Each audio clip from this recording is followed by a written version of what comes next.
This may not surprise you, but if you were to flip through the pictures that I own, either physical pictures in boxes or pictures that are online, there are so many pictures of me in costumes.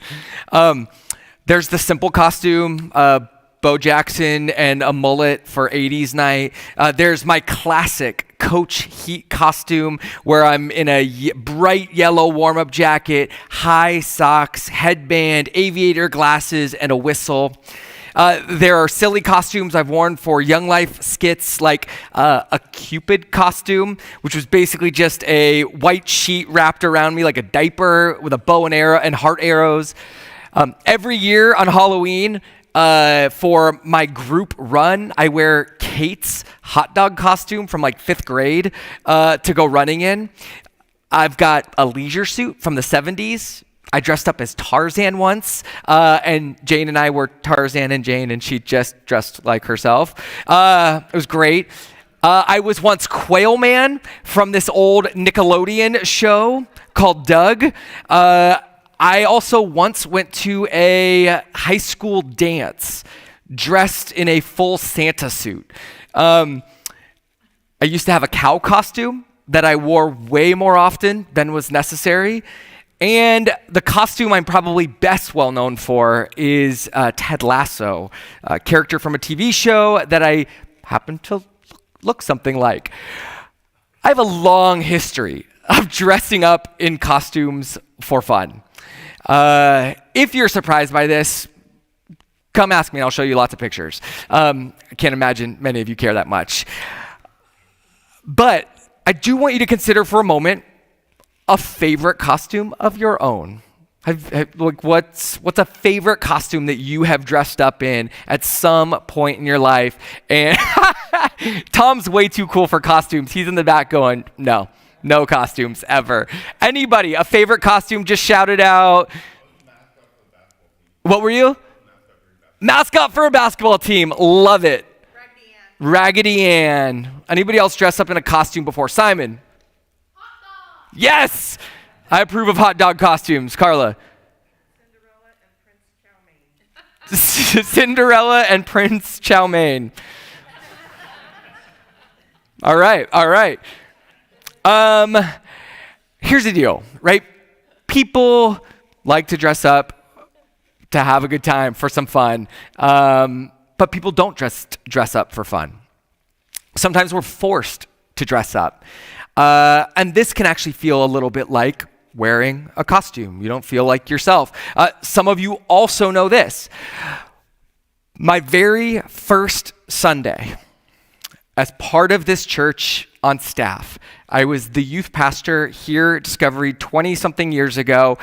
I showed up to my very first Sunday in shorts and flip-flops, and I was gently told afterwards that now that I was on staff, I would be required to wear pants to worship.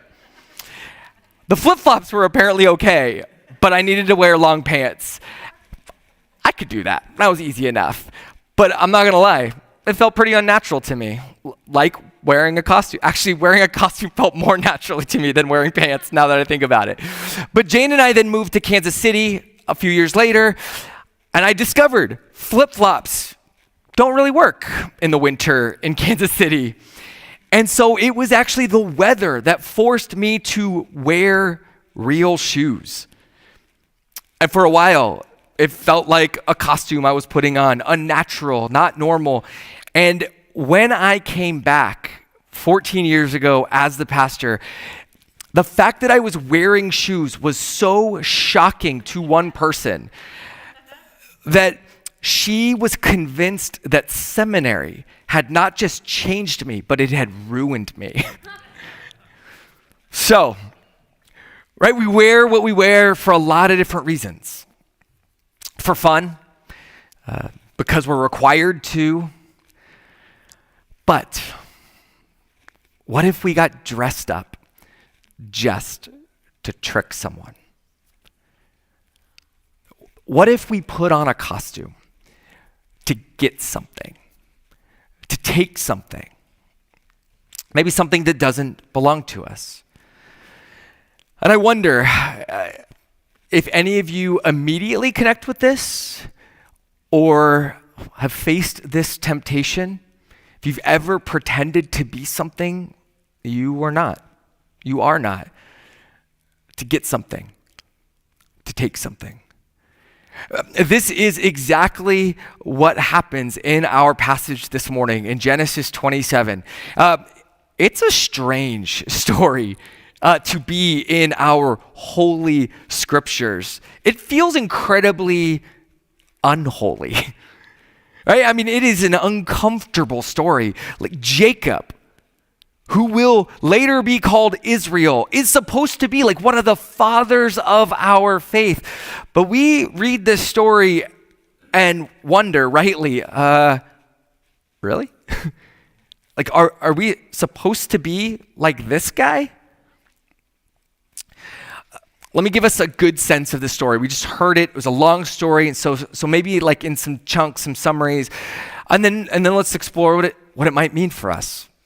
Isaac, son of Abraham. He's old, and at this point in his life, he can hardly see anything, and he's frail enough that his like default position seems to be lying in bed, and he's near the end of his life, and he calls his oldest, and we're told his favorite son Esau to him, and he says, "My son, I am old. I do not know the day of my death. Now then, take your weapons, your quiver and your bow, and go out to the field and hunt game for me, and prepare for me delicious food, such as I love, and bring it to me that I may eat, that my soul may bless you before I die." In the world of Isaac and Esau, a father's blessing wasn't just a set of nice words, but these words spoken aloud in the culture they lived in were like a legally binding will. Like this kind of blessing meant everything to these people. They needed to hear these words spoken. And Rebecca overhears the plan. And she has a different favorite son, Jacob. And she starts scheming, and she tells Jacob, "Go to the flock, bring me 2 good young goats so that I may prepare from them delicious food for your father, such as he loves, so that he may bless you before he dies." And Jacob immediately questions the plan, but he doesn't say, "Mom, this is wrong." He says, "Mom, if I get caught, Dad will not just bless me, he'll curse me." So like Jacob isn't really worried about the deception piece of this. He's afraid of getting caught and the consequences. But he goes along with it. And this is where he puts his costume on. Rebecca helps dress Jacob in Esau's clothes so that he smells like his brother. She puts goat skins on his hands and on his neck so he feels hairy like his brother. And Jacob walks in to his blind, dying father and lies directly to his face. Not once, but 3 times. Isaac asks a question that is both very practical and deeply philosophical. Genesis 27:18. Isaac asks his son, "Who are you?" And you can hear how that question actually works at 2 different levels. It's on one hand about just identification. Literally, what's the name on your birth certificate? They didn't have birth certificates then, but right, you get the idea. Like, who do people call you? What is your name? But it is also a much more profound question. A question that exists at the center of all of our lives. Who are you, my son? Like, what kind of person are you? Are you a person of integrity? Are you a truthful person? Are you a person who trusts God? Are you a person who believes that there is more than enough for everyone in God's good world? Or are you a person who believes that he needs to take for himself, otherwise there will not be enough?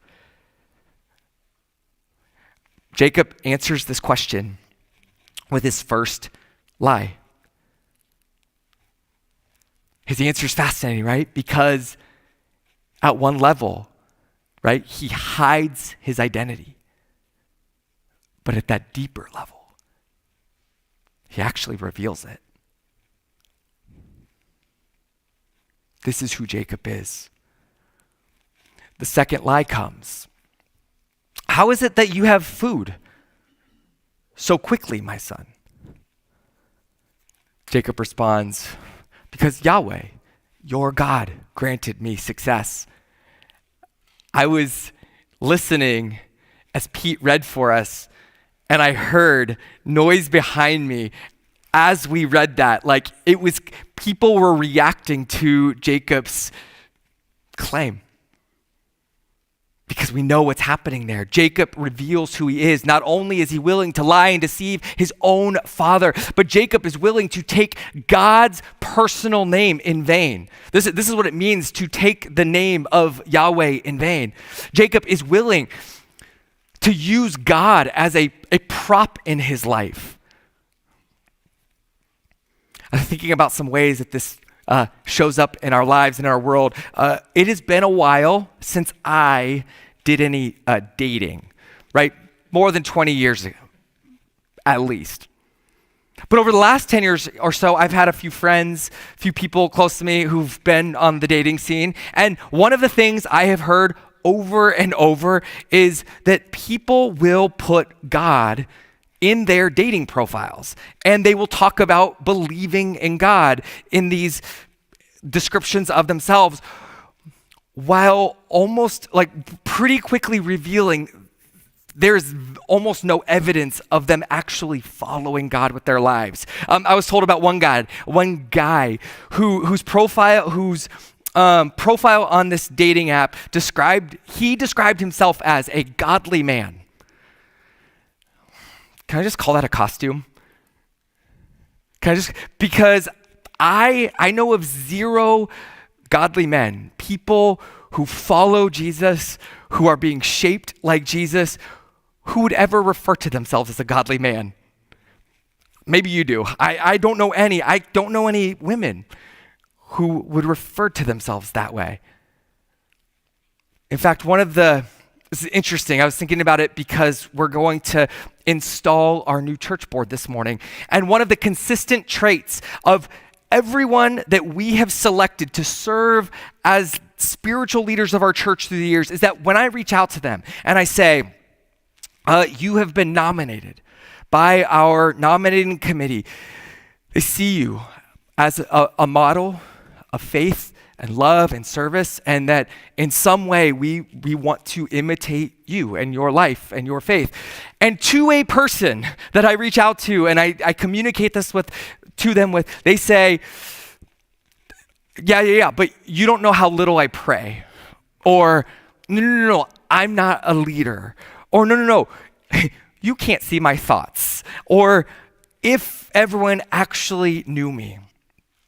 And there's something fascinating, right, about the fact that in these instances, there isn't a falseness to this humility. And in fact, this humility often confirms the very instincts of our committee that this is somebody who is pursuing Jesus and wants to be like Jesus, and we would benefit from learning from and following. It's dangerous to put on a costume. It's even more dangerous to dishonestly drag God's name into it. But at this point in his life, this is who Jacob is. And finally, like Peter, who denies Jesus 3 times, Jacob is asked, "Are you really my son Esau?" I mean, he's given another chance to walk away from it. And Jacob says, "I am." And so his father speaks the words that Jacob was so desperately looking for. And immediately Esau comes home. And the scene is devastating. We're told that Isaac trembles violently. Esau cries with a great and bitter cry.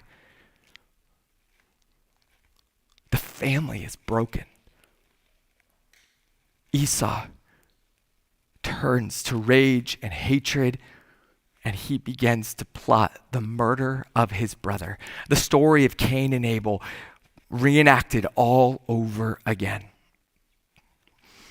And it's worth sitting with this thought. Jacob didn't have to do this, right?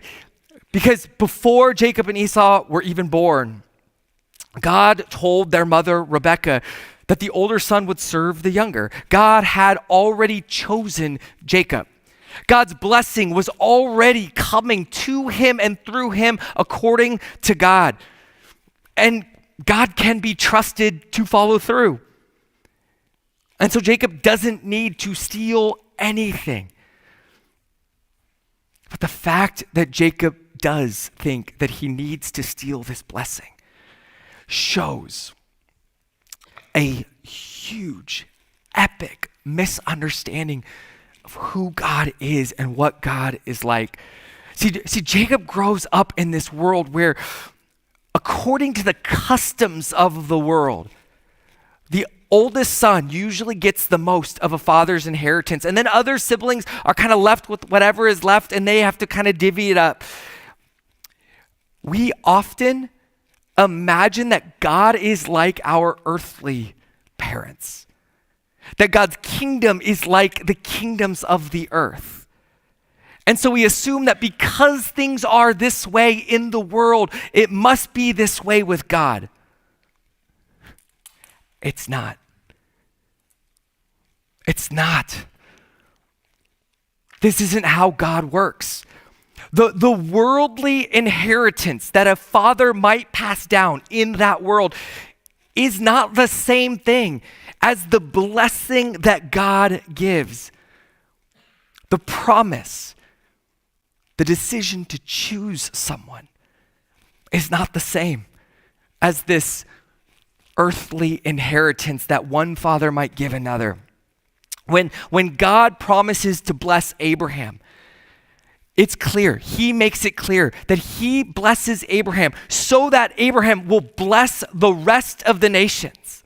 This isn't a picture of Abraham one day having everything and everybody else getting the scraps. This is a picture of Abraham being used so that everybody else is experiencing the fullness and the abundance of God's goodness and generosity in his kingdom. That in God's good world, everyone has what they need, are satisfied, and there is more left over.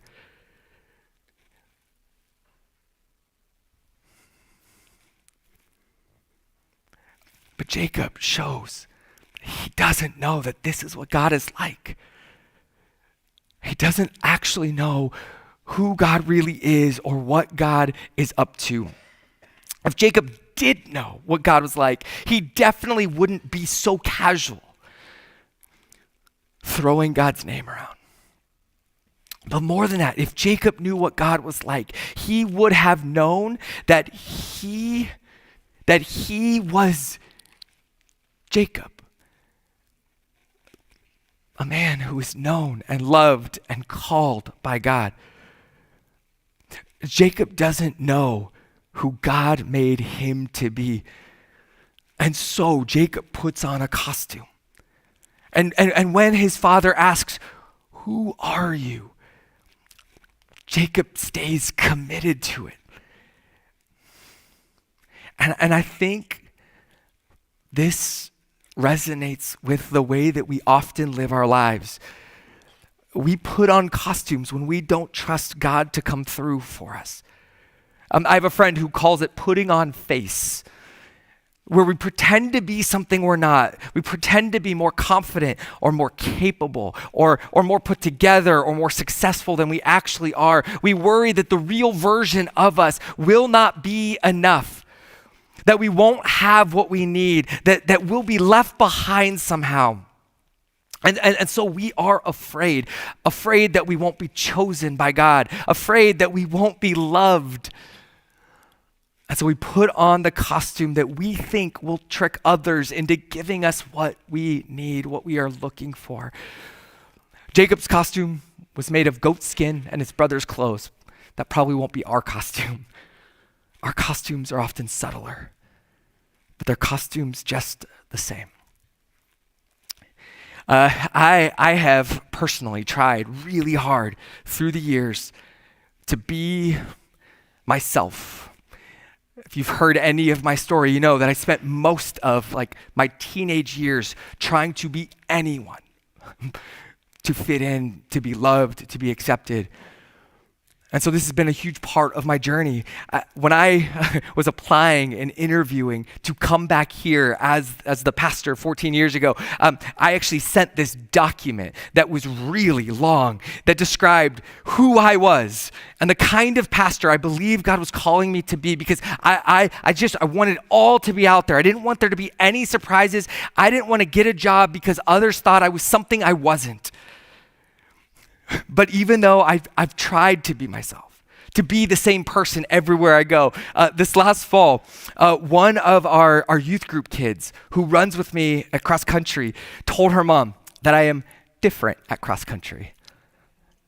She says I'm more strict than I am at church. That at church, I don't tell people what to do.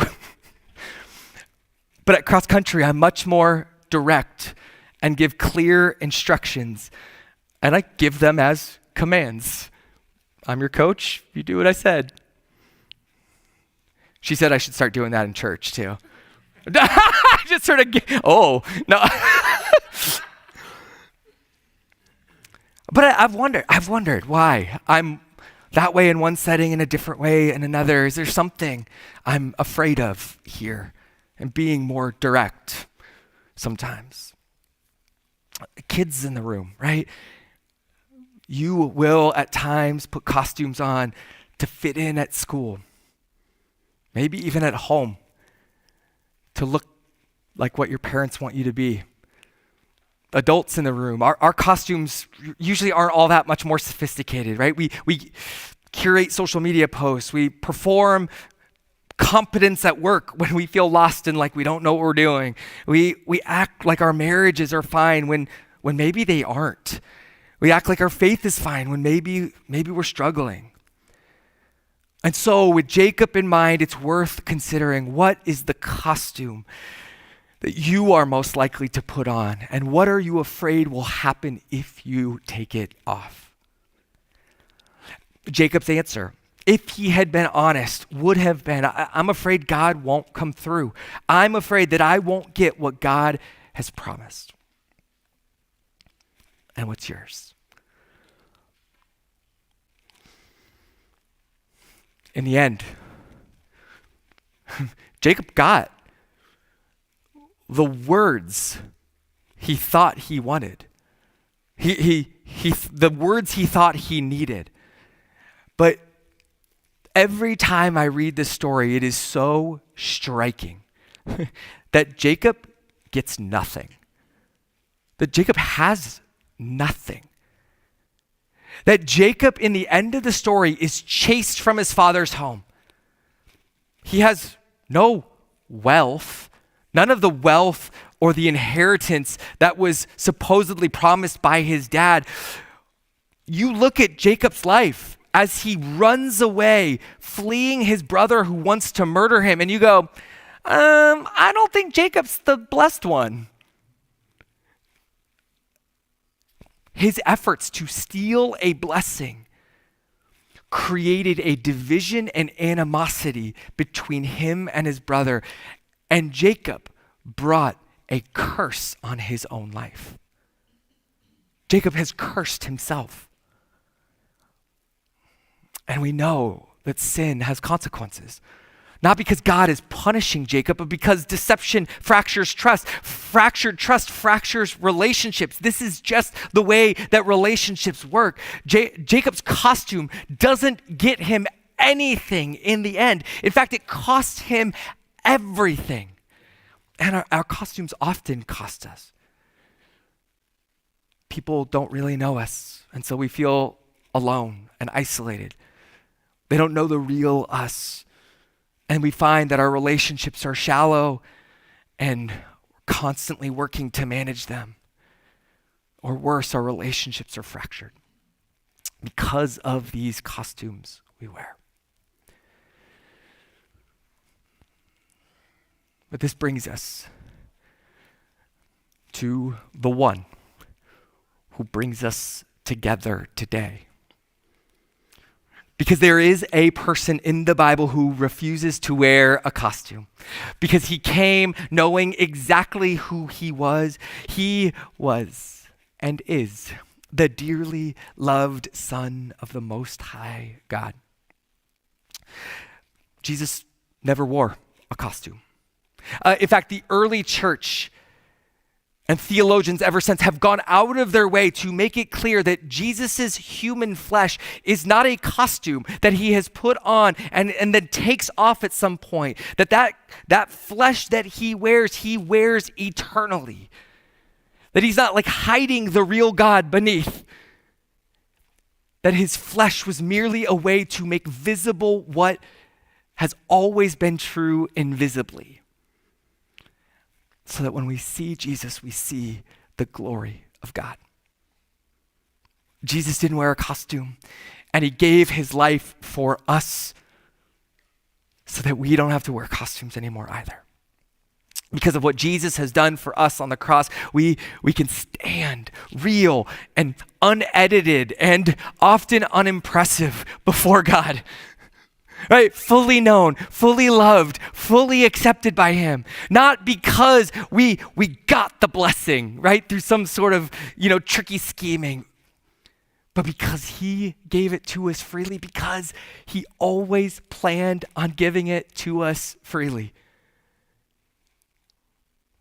On Ash Wednesday, as we gathered here in the darkness, you heard me say, you are dust. And I have great news for you. You don't have to pretend to be anything other than dust. Because God loves dust. He made it. And God sees you. And he invites you, as he always has, to draw near to him. And that's what we'll do as we gather around the table together this morning. Pastor David, the team, would you come? We are going to gather around the table this morning, invited by God to draw near to him and to remember who he is and who we are.